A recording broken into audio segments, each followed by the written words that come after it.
श्री राधा रमणो विजयते। जय गौर।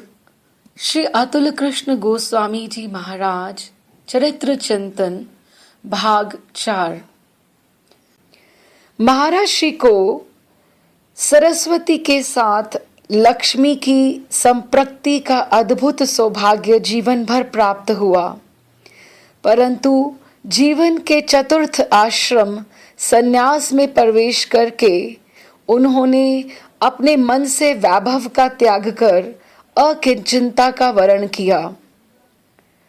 बहुत ही सात्विक भोजन, भगवा वस्त्र, सरल व्यवहार उनके व्यक्तित्व में घुल मिलकर एक उच्च व्यक्तित्व को रेखांकित कर देते।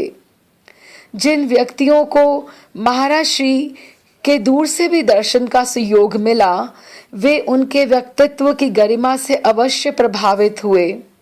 जिन्होंने कथा प्रवचन करते समय उनकी कला का दर्शन किया, वे अवश्य ही आश्चर्य मिश्रित प्रसन्नता से गदगद हुए।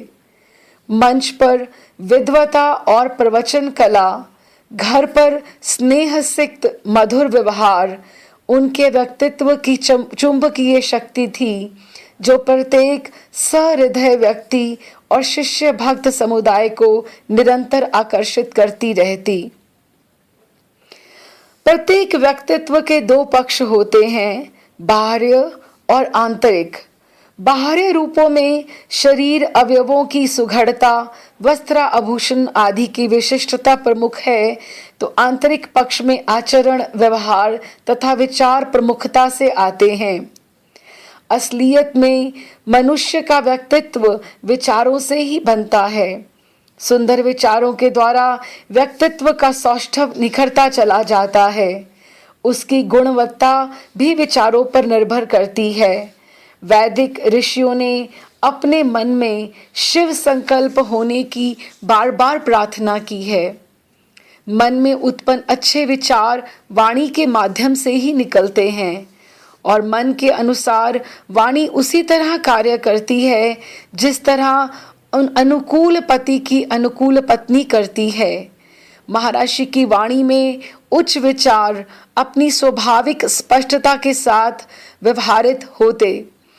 उससे सहसा ही उनके व्यक्तित्व का एक उदात्त रूप हमारे सामने आ जाता। उनको एक ही ध्यान रहता।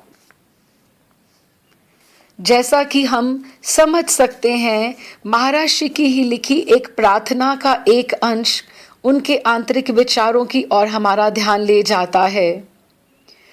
प्रभु जागते हुए सदा जो दूर दूर तक जाता है, सोते में भी दिव्य शक्तिमय कोसों दौड़ लगाता है। दूर दूर वह जाने वाला, तेजों का भी तेज निधान, नित्य युक्त शुभ संकल्पों से वह मन मेरा हो भगवान।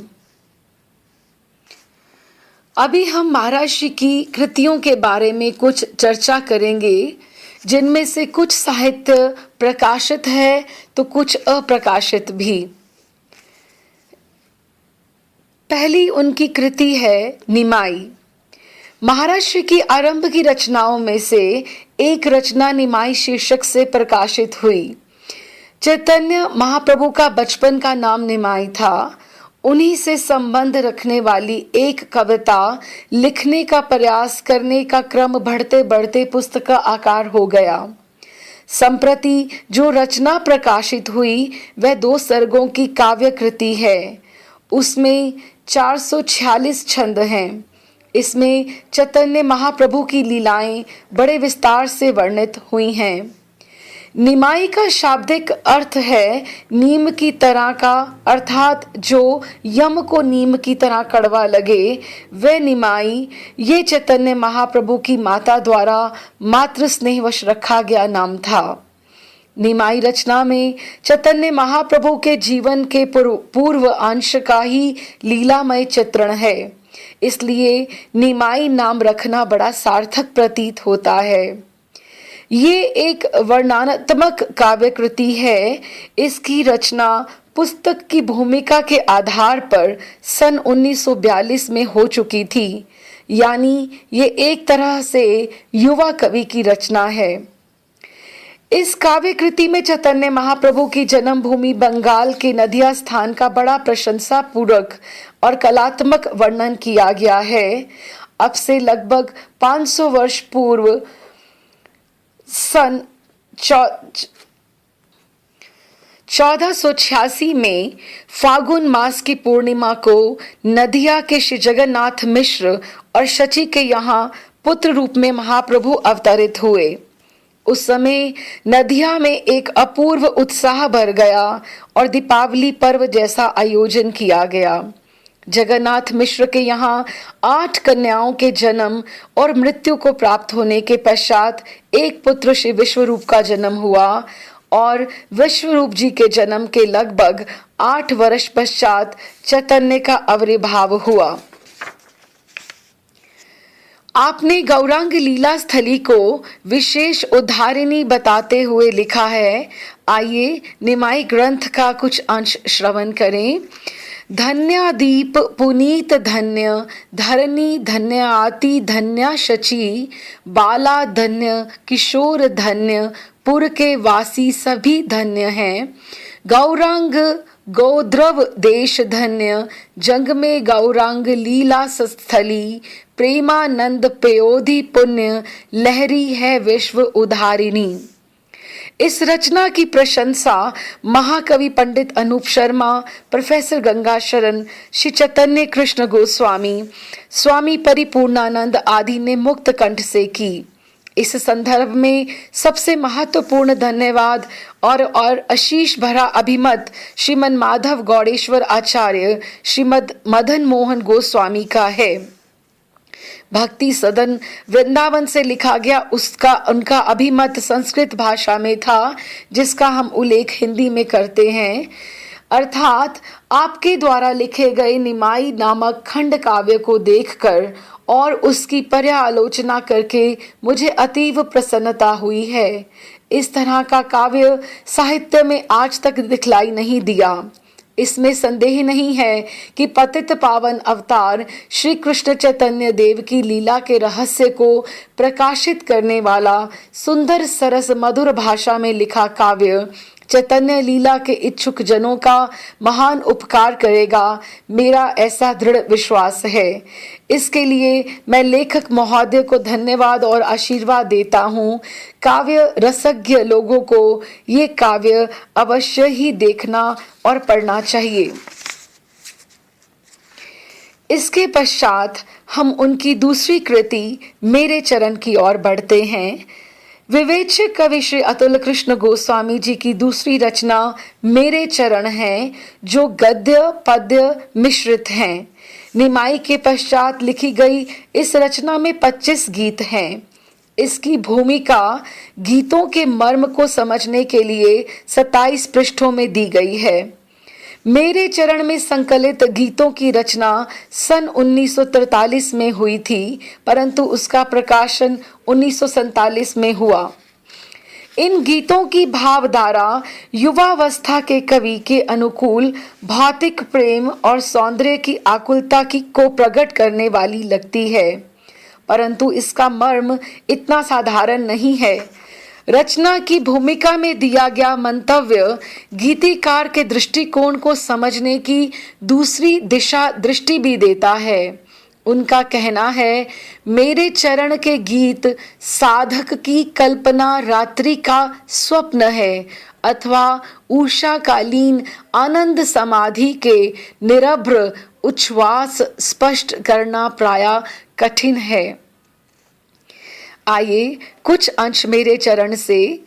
विकल होती उर में जब पीर अश्रु ढुलते सहसा अम्लान, वही कवि के मानस से मंजू निकल पड़ती बनकर मृदुगान। महाराज श्री की इस रचना का पहला गीत इस टेक से आरंभ होता है, जो कितना ही मधुर है, आप स्वयं इसका अनुभव कीजिए। कौन स्वर्ग से उतर मृत्यु के पद पर खोता संयम। और इस रचना का अंतिम गीत निम्न चरण वाला है। आज चरण मेरे अति सुंदर। इस रचना के किसी भी गीत को लें, उसमें चरण या चरण का वाची दूसरा शब्द पग या पद अवश्य आ जाता है।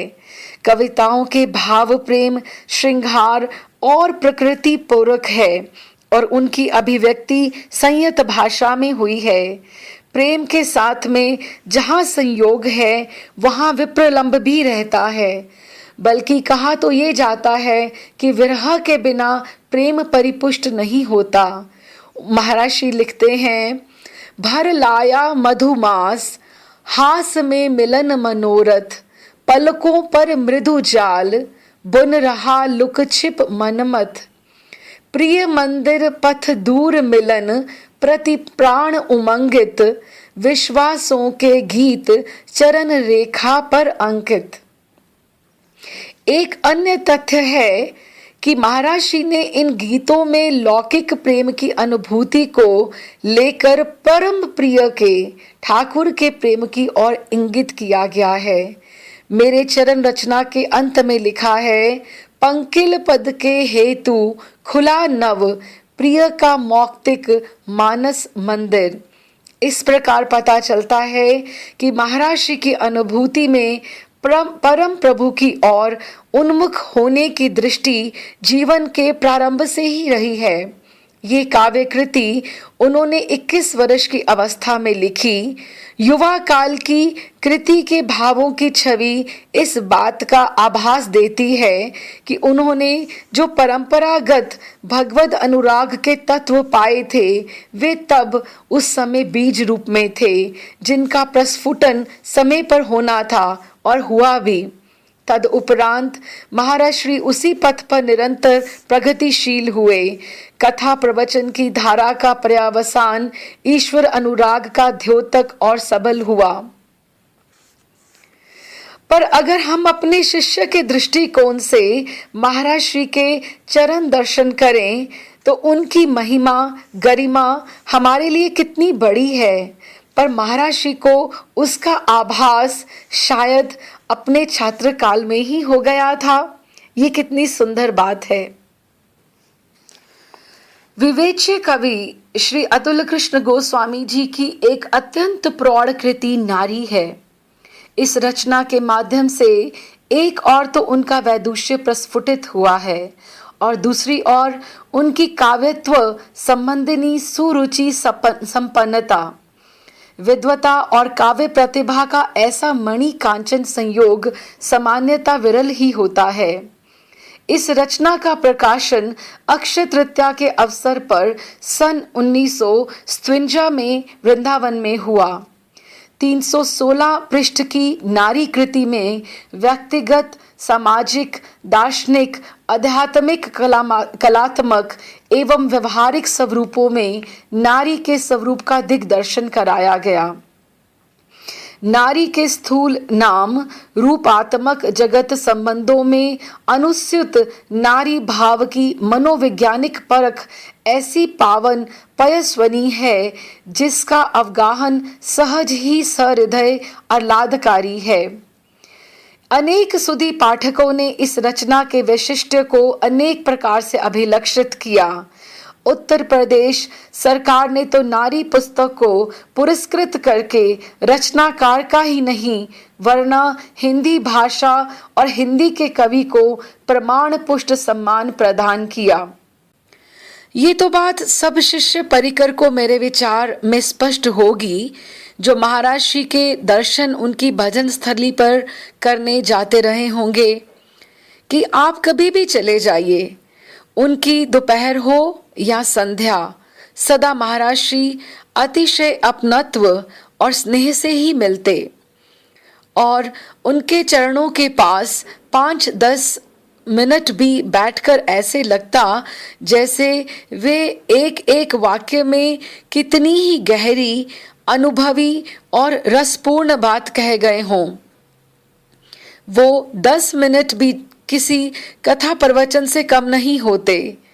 महर्षि की वाणी में सत्यता, स्वाभाविकता और जीवन का अनुभव होता। उसे किसी मंगलाचरण या भूमिका की आवश्यकता नहीं होती। ऐसी उन पर सरस्वती जी की सदैव कृपा रही। हम महर्षि की एक प्रौढ़ कृति नारी के बारे में बात कर रहे थे। जैसे कि मैंने पहले भी प्रेषित किया कि महर्षि 23-24 वर्ष के होंगे जब उन्होंने लाहौर से अपनी एमए की परीक्षा उत्तीर्ण की गई होगी। उसी समय उन्हें देश के विभाजन के समय कुछ मास शिमला में वास करने का सुयोग प्राप्त हुआ और वहीं एक दिन भयंकर वर्षा से पहाड़ियों पर बिजली गिरी और वहां से पानी के झरने का प्राकृतिक प्रादुर्भाव हो गया। बस उसी दृश्य से महर्षि के कवि हृदय में एक उत्सव का प्रादुर्भाव हुआ और वहीं शिमला में ही नारी महाकाव्य की रचना का सुयोग बना। सोचती हूँ तो आश्चर्यचकित भी रह जाती हूँ कि महर्षि तब तक ना तो विवाहित थे, और अगर हम उनके बाल्यपन के बारे में सोचें तो उन्होंने अपनी माँ को बहुत बचपन में खो दिया था। तो भी नारी का ऐसा विविध और विस्तृत स्वरूप उस युवक हृदय में, क्योंकि माँ और पत्नी का ही संबंध किसी के लिए सबसे निकट का होता है, जहाँ भावनाओं का आदान प्रदान रहता है। और पुनः महर्षि ने एक बार कथा में हंसते हुए उल्लेख किया कि 23 वर्ष के युवक कवि के द्वारा रचित नारी उत्तर प्रदेश में एमए के कोर्स में आ गई। प्रोफेसर तो माथा पीट कर बैठ जाते कि कैसे पहले खुद पढ़ें तो फिर उसे पढ़ाएं।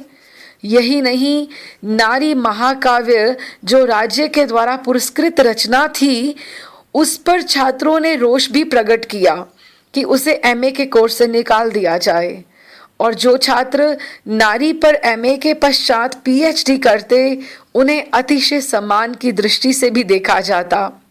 महर्षि ने स्वयं एक बार बताया कि कई छात्र पीएचडी के लिए उनके पास मार्गदर्शन के लिए आते रहे। ये रचना 18 सर्गों में विभाजित है। मानवी, माँ, दुहिता, बहन, प्रेयसी, वधू, कामिनी, गृहिणी, साध्वी, नायिका, उपेक्षिता, परित्यक्ता, अयुक्त पतिका, विधवा, अपहरिता एवं सहचरी, महिला, अनुज्ञा तथा नारी। इन सर्गों की समाप्ति के पश्चात 17वें सर्ग महिला के अंतर्गत महिला के 84 रूप न्यून अधिक मात्रा में काव्य के वर्ण्य विषय बनाए गए हैं। कवि ने सभी पर भाव अभिव्यक्ति की है। आइए किंचित उसका भी अवलोकन कर लें। उनके द्वारा वर्णित 84 रूपों में सती, श्यामली, ग्राम्या, नागरी, वृद्धा, बालिका, किशोरी, कोमल कटु, युवती, रूपसी, दंपति, शूद्री, गौरवर्ण, वियोगिनी, चित्रलेखा, सुयुक्ता, सखी, परकिया, कवयित्री, ब्राह्मणी, क्षत्राणी, आर्याणी, सखी, दाई, कुरूपा, मालिनी, नापिती, मणिहारिणी, रजकी, श्रमिका, सेविका, धात्री, विदुषी, पनिहारिणी, करुणामयी, आभीरी, ननद, मातृवक्षा, सास, जेठानी, देवरानी, भाभी, देवी, शालिका, गायिका, नर्तकी, प्राचीना, आधुनिका, गणिका, ऋतुमती, सहयोगिनी, वीरांगना, स्वकिया, परकिया, पूर्वरागिता, भामिनी, विकासिनी, रसिक प्रिया, प्रवासिनी, पति प्रेमिका, परिवार प्रेमिका, जाति प्रेमिका, देशभूमि प्रेमिका, धर्म प्रेमिका, लोक सेविका, विद्या अनुरागिनी, सुहागिनी, उत्तमा, गिरिबाला, वनमाला तपस्विनी, ब्रह्मचारिणी, सन्यासिनी, राजकुमारी, स्वप्न सुंदरी, पुजारिनी, रागी, अध्यापिका, छात्रा, अभिनेत्री, विनोदिनी, बुद्धिमती तथा संगम उत्सुका है।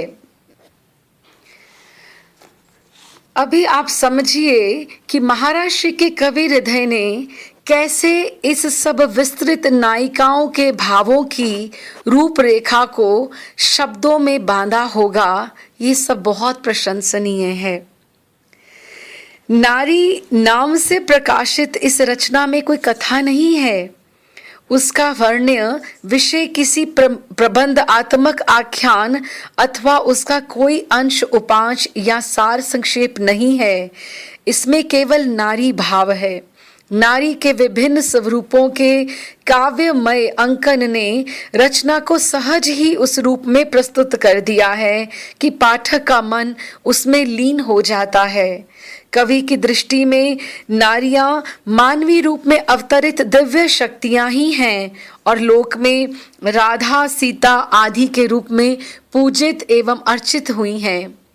माता के रूप में नारी सदैव निरुपम निश्चल हृदया रही हैं। इस संबंध में महर्षि ने लिखा है, मणि सा अमल, धवल मुक्ता सा, हिम सा शीतल, सरल ओस सा, धन सा सरल, कुरल सा निश्चल, सांध्य राग रंजित, सुरसरी धारा सा झिलमिल, माँ का हृदय मृदुल मक्खन सा, पारा सा फेनिल। कहीं कहीं पर तो रचनाकार ने रूपक की स्थिति बांधने में अपनी अद्भुत प्रतिभा का परिचय दिया है।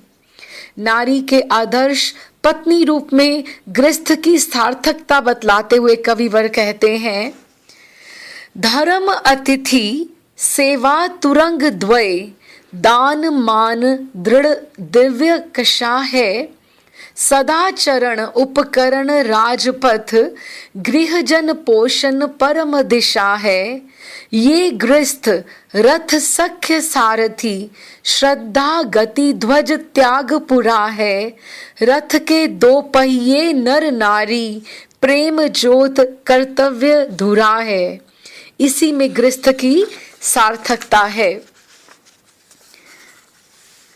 और आगे कहीं महर्षि ने पनिहारिन का सुंदर चित्र खींचते हुए लिखा है, उड़ उड़ जाता रह रह घूंघट, खुल खुल जाता इंदी वरमुख, मरु से तृषित नयन युवकों के, मचल मचल पीते कल्पित सुख। बाट जोहती नारी का वर्णन करते हुए महर्षि लिखते हैं, तन में शीत कंप व्यापित है, मन में अति बेचैनी है, रह रह वातायन के पथ पर, झांक रही मृग नयनी है।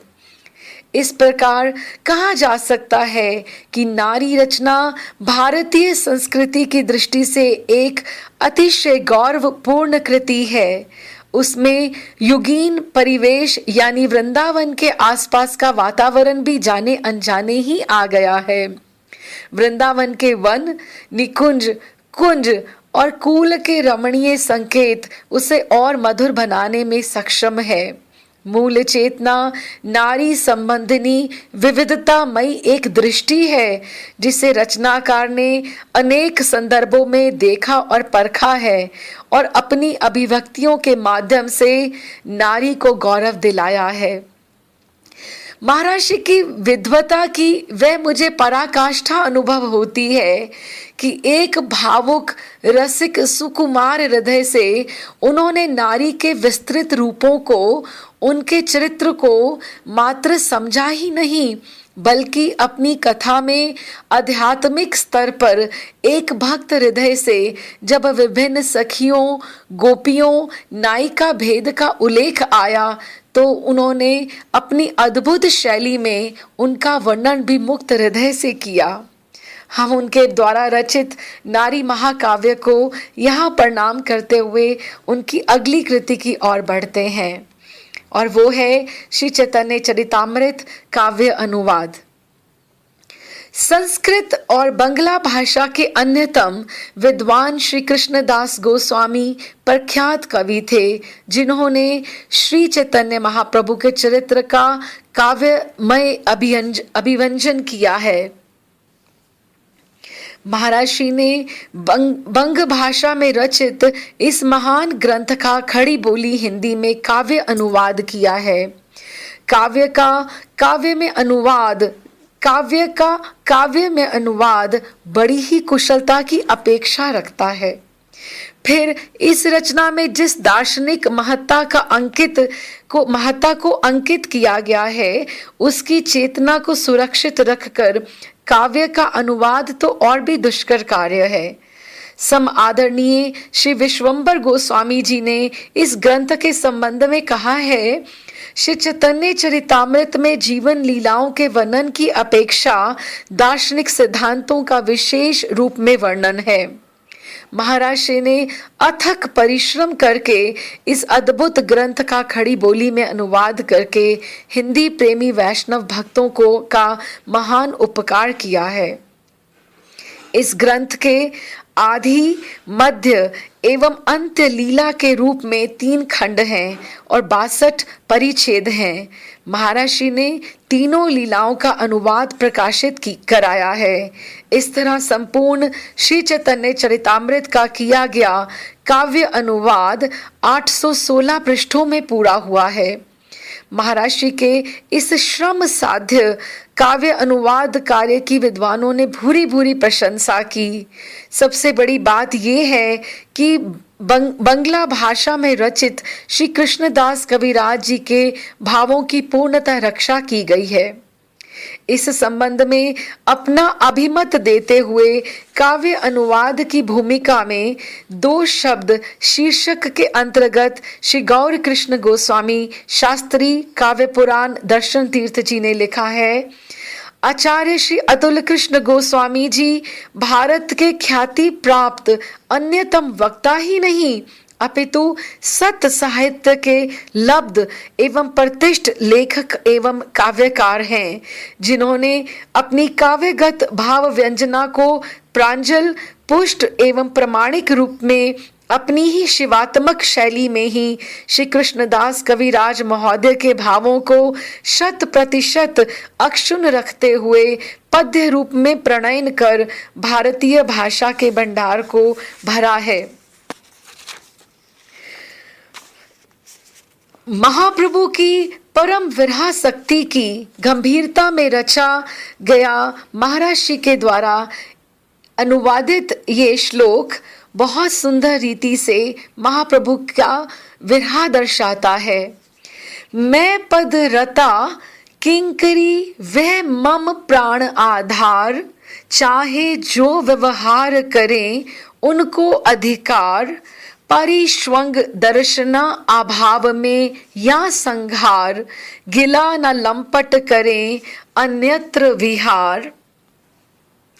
और उसके उपरांत जब महाप्रभु चैतन्य श्री जगन्नाथ जी को श्री कृष्ण और स्वयं को राधा समझकर तन्मय हो जाते थे, तो उन्हें ऐसा लगता था कि जिस तरह राधा कृष्ण का मिलन कुरुक्षेत्र में एक लंबे समय के बाद हुआ, उसी तरह आज भी मिलन हो रहा है। परंतु वहां तो वृंदावन की निभृत निकुंज नहीं है। श्री चैतन्य महाप्रभु राधा कृष्ण के उस निकुंज मिलन को ही सर्वोच्च मिलन मानते थे। इस श्लोक को अनुवादित करते हुए महाराज श्री ने लिखा है, वर कौमार हर प्रिय वही चैत्र की रात, वही कदम्ब वनो उन्मख सुरभित सुमना वात, मैं अरु रेखा तीर वही है पर प्राण असेतु, विकल वेतसी ध्रुम तल कृत सुरत उत्सव हेतु। इस प्रकार श्री चैतन्य चरितामृत में भी श्री कृष्णदास कविराज ने अत्यंत गूढ़ भावों को नाना ग्रंथों के मंथन के परिणाम स्वरूप जो प्रस्तुत किया है, महाराज श्री ने उनका यथावत अनुवाद करके भक्तजनों का बड़ा उपकार किया है। बंगला और संस्कृत भाषा के ज्ञान से अनभिज्ञ व्यक्ति भी इस ग्रंथ की उपयोगिता को समझ सकते हैं। ये बहुत बड़ा ग्रंथ है और इसके अनुवाद करने में महर्षि ने बड़ा परिश्रम किया है। यहाँ इस ग्रंथ के अनुवाद का तो संक्षिप्त बिंदु मात्र प्रस्तुत किया गया है। भव्य भव्य राशि का अपरिमित सिंधु तो ग्रंथ के विधिवत अवगाहन के पश्चात ही दिखाई पड़ता है। निमाई, मेरे चरण, नारी महाकाव्य, श्री चैतन्य चरितामृत के अनुवाद के पश्चात महर्षि का 1947 के आसपास की चुनी हुई रचनाओं का एक संग्रह स्तवक के नाम से प्रकाशित हुआ। इसका प्रकाशन वर्ष 1972 का है। आपने इस पुस्तक की भूमिका में रचना काल और प्रकाशन के बीच के अंतर को अभिव्यंजित करते हुए लिखा है, ये बीते काल की बीती उम्र और बीती रुचि की कथा है। इस काव्य कृति स्तवक में विभिन्न भावों से संसिक्त 76 गीत हैं। इस रचना को रचयिता ने नेपाल निवासी श्री नरभूपाल शर्मा को समर्पित किया। इन नरभूपाल शर्मा से महर्षि का अतीव घनिष्ठ संबंध कभी रहा और उनको वे मित्र, पुत्र, अनुगामी, शिष्य, छात्र इत्यादि के रूप में देखते रहे। अपनी रचना का समर्पण करते समय कविवर अतुल कृष्ण गोस्वामी जी लिखते हैं, नर भूपाल सखा सुत अनुगत, शिष्य छात्र दैत अनुज, मम अति निजता के नभ का गण, काव्य सरसी का नीरज। स्तवक की 2 कविताओं में वृंदावन और नेपाल का काव्यमयी भाषा में परिचय दिया गया है। इसमें वृंदावन की मंगलमयी मधुरिमा को साकार किया गया है। ये वृंदावन ऐसी तपोभूमि है जहाँ निरंतर संतों की वाणी के निर्झर फूटते हैं। शास्त्रों का चिंतन, अध्ययन, अध्यापन, ग्रंथ रचना और कृष्ण लीलाओं के आस्वाद्य स्वरूप रचना निर्दर्शन यहाँ के महापुरुषों का वाणी विलास है।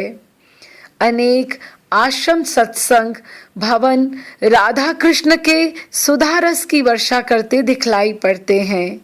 सदाचार, सात्विकता के भावों से भरा वातावरण, लता वृक्ष एवं यमुना जल रज से त्रिविध विकारों को भगाने वाला है।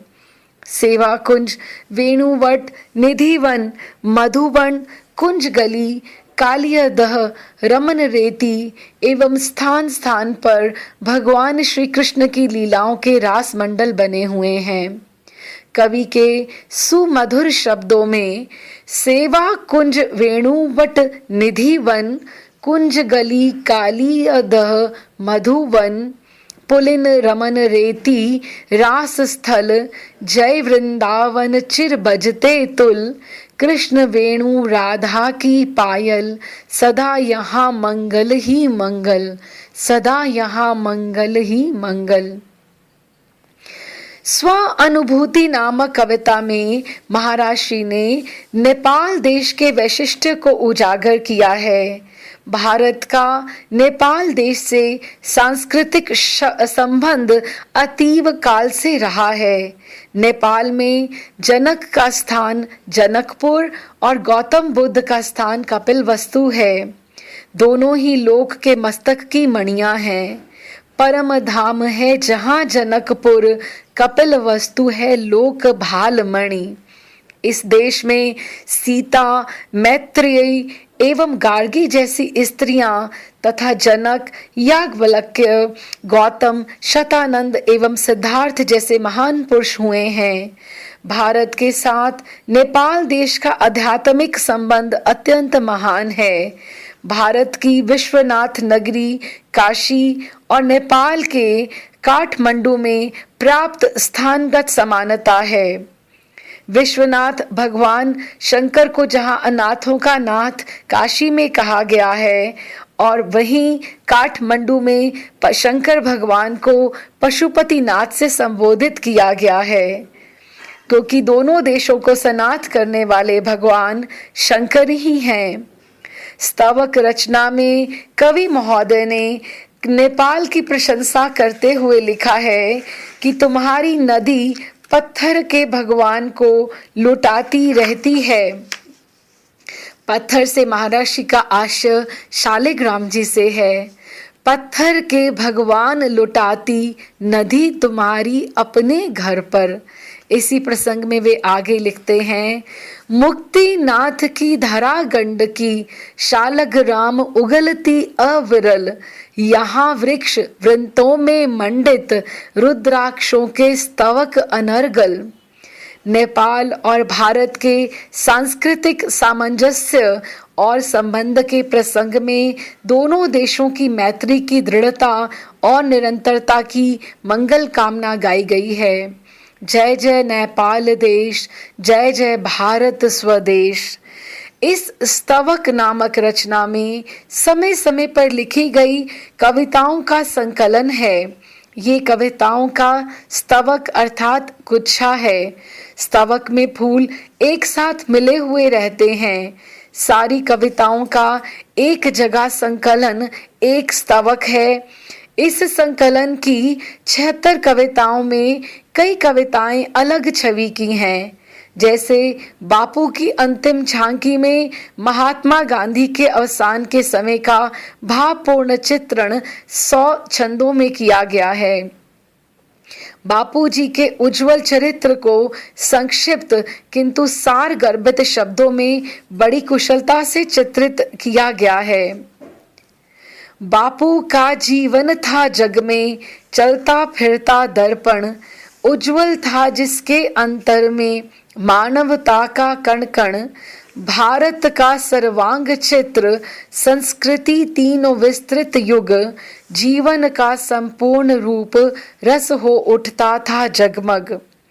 बापू के अस्थि विसर्जन के समय वैदिक मंत्रों की ध्वनि सहित जब उनकी अस्थियां प्रवाहित करने नौका पर रखी गईं, उस समय के भाव भरित शब्द स्मरणीय हैं कि बापू का पार्थिव शरीर तो कण कण करके बिखर गया है और यमुना के जल में प्रवाहित होकर अस्थियां रत्नाकर की रत्न राशि में मिल गई हैं, परंतु बापू कीर्ति के रूप में सदैव अमर रहेंगे।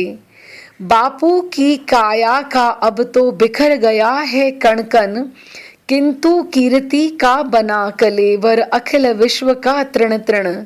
जब तक अमृत के ऊपर नभ उसके नीचे मानव, तब तक महाकाल से भी बापू का मरण असंभव। स्तवक की अन्य फुटकर कविताओं में श्री राधाचरण गोस्वामी, पंडित जवाहरलाल नेहरू, श्री गवरिया बाबा आदि से संबंध रखने वाली अनेक कविताएं हैं। एक और कविता जिसका शीर्षक है मैंने साक्षात्कार किया है। महाराष्ट्री लिखते हैं, चपल कल्पना की अप्सरियां आशा की पहने पग पायल, स्वप्नों के घुंघरू गिराती नाच रही चाहों से चंचल। मेरे खेवनहार कृपा कर तुमने मुझे उभार लिया है, मैंने साक्षात्कार किया है। यहाँ पर भाव तो ये है कि मन में कल्पना उठती है कि तरह तरह की आशाओं में बंधती है। कवि भावी स्वप्नों को संजोता है और इच्छाएं उमड़ती हैं। इसे काव्यमयी अलंकृत वाणी में इस प्रकार कहा गया है कि जिस तरह से अप्सराएं अपने पाँव में पायल पहनती हैं तो उसमें लगे घुंघरू बज उठते हैं, कभी टूटकर गिर भी जाते हैं, तो वे नर्तकियां अपनी इच्छानुसार नृत्य करती हैं। इस प्रकार के भावों को काव्य रूप में अभिव्यक्ति देने में सहज ही कलात्मकता आ जाती है। गीत तो है ही, साथ ही रूपक अलंकार का चमत्कार भी है। इसी कविता में 2 पंक्तियां और इसी तरह की काव्यमयी भाषा में मिलती हैं। मन के चरमासन पर ये बुद्धि भस्म लेपित बैठा तन। जैसे कोई साधक होता है, वह मृग चरम के आसन पर बैठता है, शरीर में भस्म रमा रखी है, वैसे ही मन तो मानो चरम का आसन है, लेकिन शरीर साधक है और इसने बुद्धि की भस्म रमा रखी है। महर्षि की वाणी में सात्विक भावों की परंपरागत संपदा रही है। उसका कविता के माध्यम से प्रत्यक्ष अथवा अप्रत्यक्ष रूप में प्रकाशन हो जाना सहज ही संभव था। कवि जन्मजात होते हैं, बनते नहीं हैं। स्तवक की कविताओं को पढ़ने से ऐसा लगता है कि कवि का हृदय कविता के भाव तंतुओं से पूर्ण रहा है और अवसर पाते ही उन भाव तंतुओं ने कविता का स्वरूप ग्रहण कर लिया है। महर्षि के काव्य निर्माण दक्षता गुण में उनकी नैसर्गिक प्रतिभा का मूल्य है। यही कारण है कि जब वे भाव भरित वाणी में कथा में भी बोलते तो समझने वाले लोगों के लिए वो भी काव्य ही होता। काव्य के जैसे रस, छंद, अलंकार, ध्वनि, शब्द शक्ति आदि जो शोभा कारक गुण हैं, उनको भी उनकी कविता से उद्धृत कर देना कोई कठिन कार्य नहीं होता था। इस प्रकार कहा जा सकता है कि स्तवक उन गीतों एवं कविताओं का संकलन है जो समय समय पर समय की अनुकूलता को ध्यान में रखकर लिखे गए हैं। अब उनके लिए ये सब व्यतीत हो गया, अतीत की कथा बन गई। महर्षि की अगली कृति, चौथी कृति उद्वाह का प्रकाशन सन 1974 में हुआ। उद्वाह का अर्थ होता है विवाह। इस रचना को लिखने की प्रेरणा अपने प्रिय शिष्य नरभूपाल शर्मा के विवाह के निमंत्रण कार्ड को प्राप्त करके बलवती हो गई। रेणुकूट निवास के अवसर पर 8 दिन के अनवरत प्रयास से उद्वाह रचना पूर्णता को प्राप्त हुई।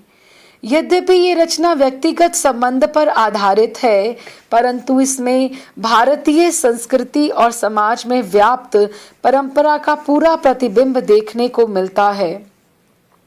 रचना की भूमिका में अपने मंतव्य को स्पष्ट करते हुए महर्षि ने स्वयं कहा है, ये रचना एकांतिक तथा वैयक्तिक होने पर भी भारतीय परंपरा और संस्कृति से नितांत संबंधित है। इस रचना में 60 कविताएं संग्रहित हैं। रचना के आरंभ में प्रसाद रूप में आशीष वचन देते हुए मंगल कामना की गई है कि विवाह के द्वारा गृहस्थ प्रवेश के मार्ग प्रभु कृपा से सरल और सफल बने रहें। अनिश हो सुख नैश, शुचि हो दिवस का विश्लेष, ऋषिकेश प्रसाद बरसे, शीश पर अनिमेष। विवाह के समय के अनेक सामाजिक कृत्य इस रचना में इंगित किए गए हैं। लोकाचार व्यवहार, वर के श्रृंगार अलंकार, लाड ललचा, माता पिता बहन मित्र गुरु के आकांक्षी आशीष वचन विवाह के समय के वातावरण को सामने ला देने वाले हैं। वर कन्या के अनुराग, अनुभूति, उत्साह से भरे हुए विवाह के तरह तरह के शिष्टाचार इसमें वर्णित किए गए हैं। दरवाजे के बंधनवार, केले के पेड़, मालाओं के हार, मंगल घट, दीपक, धवल, धौत, धाम पर वाद्य वादन, ब्राह्मणों द्वारा स्वस्ति वाचन, भाटों द्वारा गुणगान से युक्त आनंद उल्लास और आशीष, खान पान, गंध धूप, कोलाहल, शोभा श्रृंगार, छत्र चंवर, आसन बिछावन, मंगल गान, आरती, शोभा यात्रा, बारात, स्वागत, यज्ञ कुंड, वेद पत्र युक्त भावरी तक का क्रम करके ऐसा वर्णन हुआ है कि विवाह का पूरा चित्र एक सिने चित्र की भांति हमारे आंखों के सामने उपस्थित हो जाता है। ये रचना बड़ी शीघ्रता में लिखी गई है, उसमें वर्णनात्मक की प्रधानता है, परंतु संस्कृति और समाज की परंपरा प्रत्येक मान्यता को एक साथ उपस्थित करके उसे काव्यमय भाषा में प्रस्तुत कर देना महर्षि की प्रशंसनीय उपलब्धि है। हम उद्वाह का कुछ अंश श्रवण करते हैं। उद्वाह अर्थात विवाह। विवाह के ऊपर महर्षि इस प्रकार लिखते हैं, मोह एक अद्भुत व्यापार है, विचित्र इसके व्यवहार, चातक पीता केवल स्वाति, है चकोर खाता अंगार, खिलता कमल उदित जब दिनकर, खिले कैरवी छू शशिका कर, शिखी नाचता देख नील घन, लख वसंत को पिक का कूंजन, पत्थर को देता है भेद, मधुप न पाता किस लिए छेद, संत कहाँ कह सकते झूठ, मीरा पीती विष का घूंट, करना प्रेम नहीं है खेल, अग्नि और घृत का है मेल, निभे अंत तक जो निष्काम, निश्चय प्रेम उसी का नाम। और इस कृति का सर्वाधिक महत्वपूर्ण पहलू गुरु के द्वारा अपने शिष्य के प्रति अमूल्य महत्वपूर्ण उपदेश है। इसमें कहा गया है कि व्यक्ति समय के अनुसार भोग में लगे तो उसका पर्यवसान योग में होना चाहिए। भोग का अविलंब हो अवसान, योग से ही है जीव का उत्थान, पूर्ण होगा तभी शाश्वत ज्ञान, भोग रोग विनष्ट जब अभिमान। विवेच्य कवि श्री अतुल कृष्ण जी की एक गद्य रचना निभृत निकुंज डोल परिचय है। इस रचना में गौड़ेश्वर सांप्रदाचार्य श्री गोपाल भट्ट गोस्वामी जी के परम प्रेम के फल स्वरूप शालिग्राम शिला से श्री राधा रमन जी महाराज के प्रकट होने का वर्णन है। डोल के नाम से प्रसिद्ध इसी स्थली पर श्री राधा रमन जी का प्रागट्य हुआ था। वृंदावन के गोस्वामियों के पूर्व वृत्त का किया गया संक्षिप्त वर्णन अति महत्वपूर्ण है। हम सब ने गत वर्ष प्रिय नंदिनी के प्रयास से और जय गौर हरि ग्रुप के आश्रय में इस ग्रंथ का रसास्वादन भी किया। अभी हम संक्षिप्त में इस ग्रंथ डोल का श्रवण करते हैं। श्री चैतन्य महाप्रभु कावेरी नदी के तट पर अवस्थित श्री रंगम के विख्यात मंदिर के अर्चक श्री वेंकट भट्ट के गृह में चातुर्मास कर रहे थे। श्री वेंकट भट्ट के 8 वर्षीय पुत्र श्री गोपाल भट्ट पर महाप्रभु की कृपा दृष्टि पड़ी। उन्होंने श्री वेंकट भट्ट से इनकी याचना की और उन्होंने प्रसन्नता पूर्वक उन्हें महाप्रभु को समर्पित कर दिया। महाप्रभु ने इनको विधिवत दीक्षित किया और कहा कि जब इनकी शिक्षा संपन्न हो जाए और दायित्वपूर्ण तो ये वृंदावन चले जाएं। शिक्षा दीक्षा पूर्ण होने पर श्री गोपाल भट्ट जी तीर्थाटन करते हुए नेपाल के मुक्तिनाथ गए। वहां दामोदर कुंड में स्नान करते समय उनके उत्तरीय में विलक्षण लक्षण वाले 12 शालिग्राम आ गए। उन्हें ये जल में विसर्जित कर देते तो वह पुनः इनके उत्तरीय में आ जाते थे। तभी उन्हें मंदगिरा सुनाई दी कि इन्हें श्री वृंदावन ले जाओ, इन्हीं में तुम्हारी सौभाग्य संपत्ति और निखिल भाव विभूति निहित है। उनको लेकर श्री गोपाल भट्ट जी वृंदावन आ गए। वृंदावन में षड गोस्वामियों की एक अद्भुत गोष्ठी बन गई। श्री सनातन, श्री रूप गोस्वामी, श्री गोपाल भट्ट, श्री रघुनाथ भट्ट, रघुनाथ दास एवं श्री जीव गोस्वामी पाद। ये 6 गोस्वामी बड़े प्रसिद्धि प्राप्त सिद्ध भक्त थे। श्री गोपाल भट्ट गोस्वामी पर श्रीमद् चैतन्य महाप्रभु की असीम कृपा थी। उन्हीं की तरह से ये भी सात्विक भाव से परिपूर्ण प्रेमो उन्माद के गुण से पूर्ण थे। अपनी कुटी में शालिग्राम पूजन करते थे। कभी कभी श्री सनातन गोस्वामी, श्री रूप गोस्वामी और श्री मधु पंडित इन्हें अपने अपने ठाकुर श्री मदन मोहन, श्री गोविंद देव एवं श्री गोपीनाथ के श्रृंगार प्रसादन के लिए बुला लेते थे। ये पुष्प डोला पर अद्भुत श्रृंगार सज्जा करते थे और मन ही मन कामना करते थे कि हे ठाकुर, मेरे घर तीनों ठाकुरों का सौंदर्य लेकर पधारने की कृपा करो।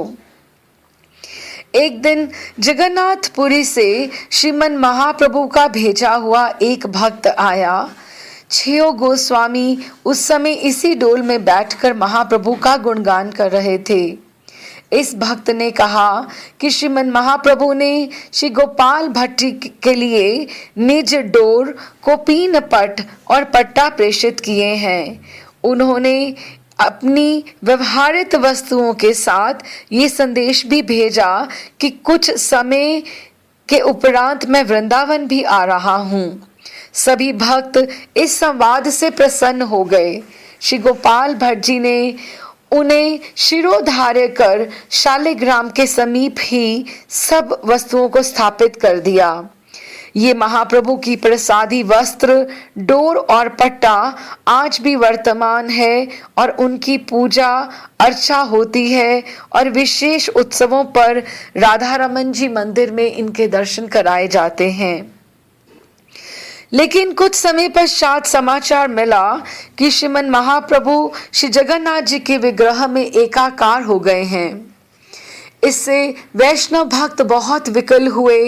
श्री गोपाल भट्ट गोस्वामी जी के लिए तो ये पीड़ा असह्य थी।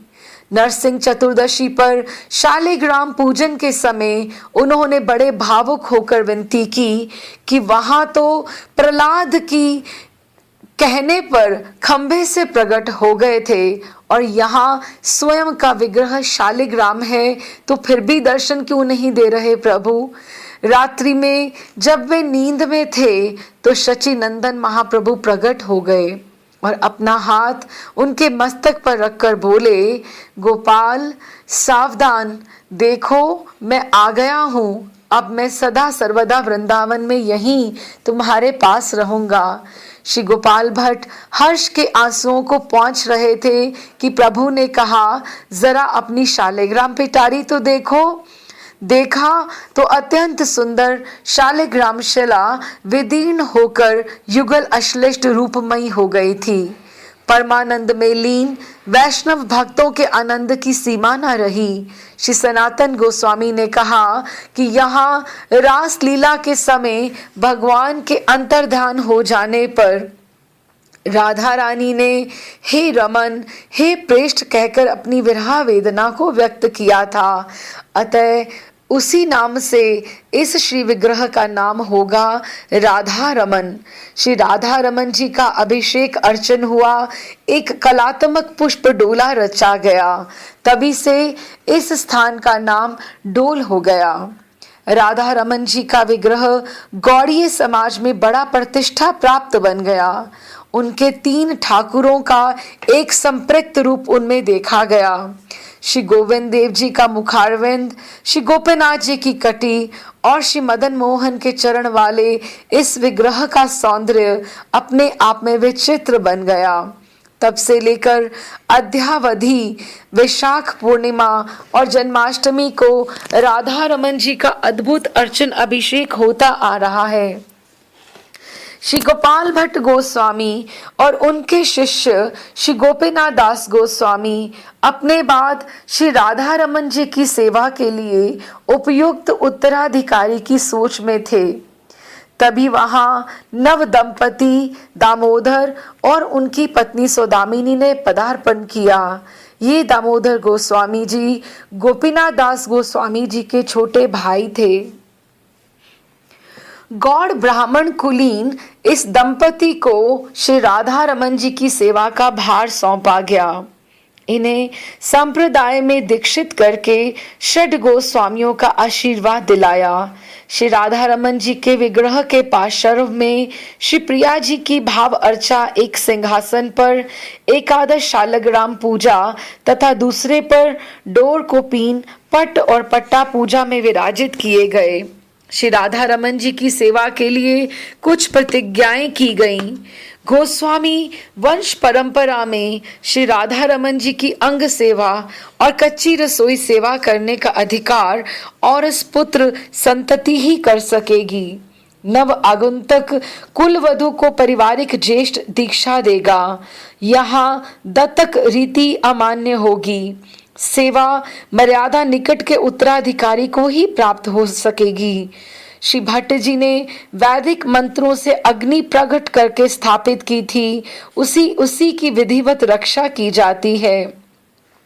उसी से दीपक आरती आदि के लिए आश्रय लिया जाता है।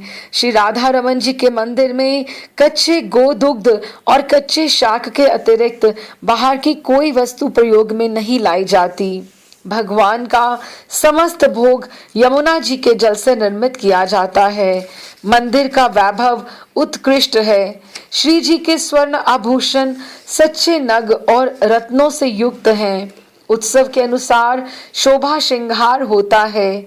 यहाँ नित्य अन्नकूट का भोग लगता है। श्री राधा रमन जी का प्राचीन और प्रसिद्ध भोग कुलिया है। सबसे विचित्र बात यह है कि किसी गोस्वामी परिवार को मंदिर से कोई आर्थिक लाभ नहीं है। सबको प्रसाद रूप में कणिका मिलती है, जिसकी बारी लगभग 40 दिन में एक बार आती है। मंदिर में जो चीज चढ़ती है वह भंडारे में जमा होकर मंदिर के उपयोग में आती है। ये मर्यादा व्यवस्था अखंड रूप में आज तक चल रही है। कविवर श्री अतुल कृष्ण गोस्वामी जी ने काव्यमय भाषा में डोल का परिचय देते हुए बहुत सुंदर लिखा है। सिद्ध पीठ ये डोल प्रेम डोला अति पावन, ब्रिजमंडल का सार हमारा सर्वोत्तम धन। राधा रमण ना मूर्ति स्वयं साक्षात प्रगट हरि, ये ही निज सर्वस्व स्व हेतु लक्ष्य सर्वोपरि। राधा रमण चरण सेवा कर हो कृत कृत्य, इस सेवा की प्राप्त अतुल सौभाग्य अचिंत्य। विवेच्य कवि श्री अतुल कृष्ण गोस्वामी जी के द्वारा विरचित प्रकाशित गद्य पद्य में साहित्य के अतिरिक्त कुछ अप्रकाशित साहित्य भी है। यद्यपि उस अप्रकाशित साहित्य में अधिकांश रचनाएं काल कवलित हो जाने के कारण अप्राप्य हैं। उनके अप्रकाशित साहित्य में एक संस्कृत भाषा में की गई रचना शंकर शतक है, जिसमें भगवान शंकर की महिमा का बखान किया गया है। इसके अलावा पाथोज पुंज, निश्वास, भीष्म एवं कुछ फुटकर गीत रचनाएं भी हैं। अन्य रचनाओं की भांति इनके वर्ण्य विषय भी महर्षि के विविधतापूर्ण अनुभूतियों पर आधारित हैं, जिनमें उनके ज्ञान एवं विवेक का परिचय मिलता है। इन प्रकाशित रचनाओं में तेरे चरण नामक एक और रचना भी है, जो मेरे चरण प्रकाशित ग्रंथ की शैली पर लिखी गई है। इन सब कृतियों की रचना पर महर्षि ने अपने जीवन का मूल्यवान समय दिया। उनके लिए और हम शिष्य वर्ग के लिए उनकी ये अनुपम कृतियां हैं। महर्षि की कृतियों की भाषा देखें तो आश्चर्य होता है, मानो वे चलते फिरते स्वयं ही एक शब्दकोश रहे हों। पूज्य महर्षि के चरित्र चिंतन का क्रम गत कुछ दिनों से चल रहा था और आज इस कड़ी का अंतिम भाग प्रेषित कर रही हूँ। वैसे तो सत्य कहूँ तो ऐसे विषयों का विश्राम नहीं होता। महाराज श्री हम सबके हृदय में चेतना बनकर, हमारे जीवन में संस्कार बनकर और हमारे भक्ति पथ का अलौकिक स्तंभ बनकर सदा सदा विराजित हैं। पर फिर भी इस अंतिम कड़ी में प्रवेश करने से पूर्व मैं आप सबके समक्ष कुछ स्पष्ट करना चाहती हूँ, और वो ये कि गत मास जब श्री गोपाल भट्ट गोस्वामी जी के चरित्र चिंतन की धारा का विश्राम हुआ, तो हमारे ही जय गौर ग्रुप के संयुक्त के सदस्य संजीव शर्मा भैया जी ने मुझे महाराज श्री के जीवन पर कुछ चिंतन धारा प्रस्तुत करने की प्रेरणा दी।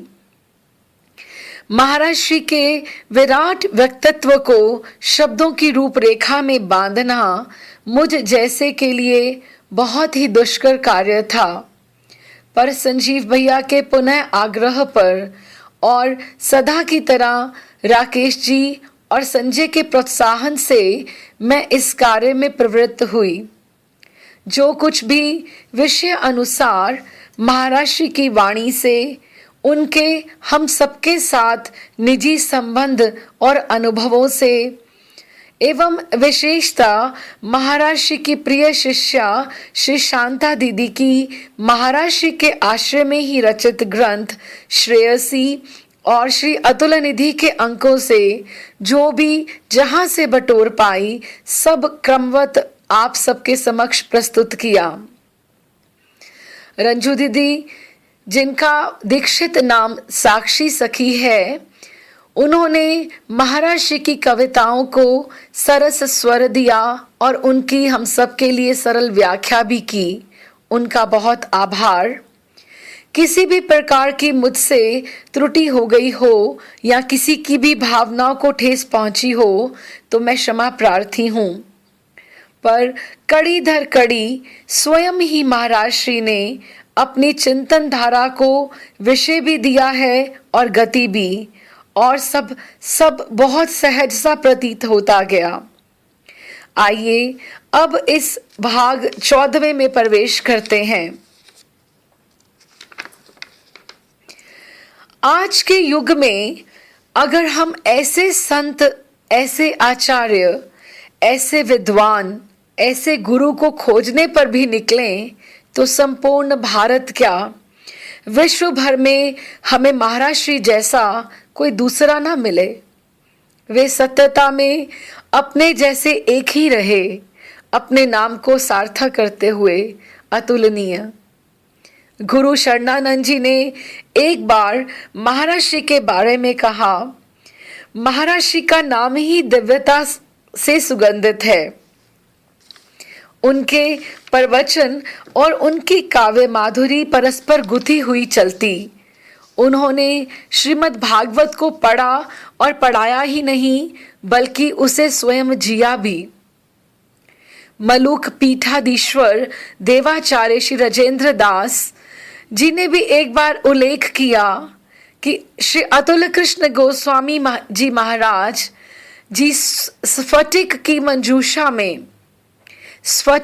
मंजूषा में विराजित मूल्यवान रत्न की बांति हैं, जिनका प्रकाश मंडल दूर दूर तक प्रसारित होता है। जब तक महाराज श्री स्वस्थ रहे और वृंदावन में जब वो रहते, उनका नित्य का नियम होता संध्या में मोती झील आश्रम से पैदल श्री कात्यायनी देवी मंदिर दर्शन और फिर श्री राधा रमन जी के दर्शन कर आश्रम पैदल ही लौटना। श्री कात्यायनी देवी माँ में उन्हें बहुत आस्था थी। बहुत वर्षों तक तो श्री वृंदावन में होने वाली किसी भी अनुष्ठानिक कथा की शोभा यात्रा भी कात्यायनी माँ के मंदिर से ही रहती। महाराज श्री का सात्विक आहार और उन्हें खिचड़ी और आम बहुत भाते, लेकिन जलेबी और मिर्च का अचार भी महाराज श्री को बहुत प्रिय था और कभी कभी बाल स्वभाव से नए नए पकवान भी उन्हें अच्छे लगते। महाराज श्री की सोच क्रांतिकारी थी। उन्हें पुरानी दकियानूसी बातें अच्छी नहीं लगती, चाहे वे व्यवहार आचार की बात हो या किसी भी पक्ष को लेकर। वे मौलिक सिद्धांतों और संस्कारों पर तो टिके रहते, पर रेवोल्यूशनरी, मॉडर्न और कितनी एडवांस्ड बात करते। और महाराज श्री वृद्धावस्था में अपनी यात्रा की उस सुविधा को बतलाते हुए प्रायः अपने शिष्य वर्ग को वृंदावन आने के लिए आमंत्रित करते, तो मुझे उनके शब्द वाक्य अक्सर कानों में रस घोलते से प्रतीत होते हैं। वे सबका आवाहन करते हुए कहते कि हम आते हैं अमृतसर। अच्छा है, बहुत अच्छा है, पर वह तो बहुत मंगलमय और सुंदर क्षण हो अगर तुम वृंदावन आओ। वृंदावन आने से तुम्हें कहीं दर्शन मिलेंगे तो कहीं कथा, कहीं रास दर्शन और कहीं प्रसाद। और यही क्या आश्वासन कम है कि तुम श्री वृंदावन धाम में हो। बहुत बार लगता रहा और मन में आह भी उठती है कि महाराज श्री के पास जितना ज्ञान का भंडार था, जितना उन्हें अपने शिष्य वर्ग को सुनाने की, उनमें अंतरंग रस वितरण करने की लालसा, उत्कंठा थी, उतना हम उनसे बटोर नहीं पाए। जो गूढ़ तत्व रस वो हमें सहज ही दे सकते थे, हमने वह मूल्यवान समय खो दिया। 2011 में महाराज श्री कुछ मास से अपने संन्यास आश्रम मोतीझील वृंदावन में कुछ अस्वस्थ थे और अपने इष्ट श्री प्रियालाल जी की लीलाओं के ही चिंतन मनन में अधिक रहते। कुछ मास से अन्न भी त्याग दिया था, जिससे उनका दिव्य विग्रह क्षीण हो रहा था। पर अपनी धाम निष्ठा के बारे में बतलाते हुए कहते, कुछ भी हो जाए मैं यही वृंदावन से ही गोलोक महाप्रयाण करूंगा, मुझे आप वृंदावन से बाहर ना ले जाना।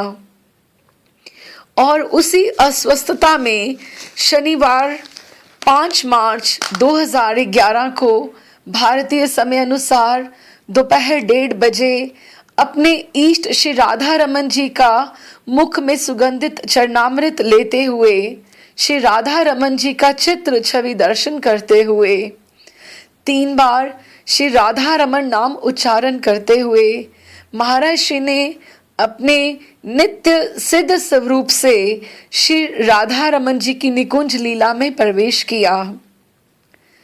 लगता है महाराज श्री के इस धरती से जाने से हमारे लिए एक युग समाप्त हो गया। ऐसी दिव्य आत्मा धराधाम पर हम पतित जीवों को कृष्ण नाम पथ पर चलाने के लिए प्रेरित करने के लिए ही अवतरित होती हैं, ना कि अपने लौकिक किसी कर्म बंधन से।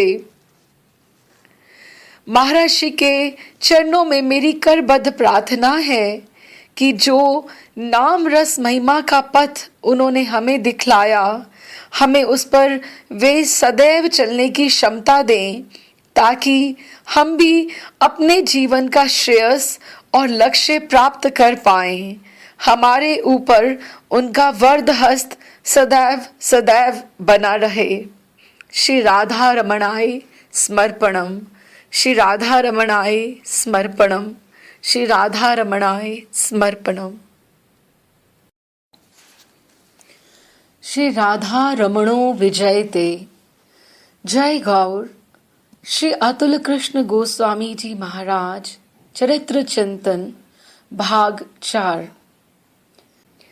महाराज श्री को सरस्वती के साथ लक्ष्मी की संपृक्ति का अद्भुत सौभाग्य जीवन भर प्राप्त हुआ, परंतु जीवन के चतुर्थ आश्रम संन्यास में प्रवेश करके उन्होंने अपने मन से वैभव का त्याग कर अकिंचिंता का वर्ण किया। बहुत ही सात्विक भोजन, भगवा वस्त्र, सरल व्यवहार उनके व्यक्तित्व में घुल मिलकर एक उच्च व्यक्तित्व को रेखांकित कर देते।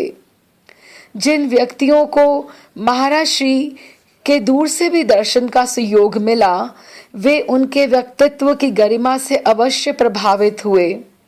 जिन्होंने कथा प्रवचन करते समय उनकी कला का दर्शन किया, वे अवश्य ही आश्चर्य मिश्रित प्रसन्नता से गदगद हुए।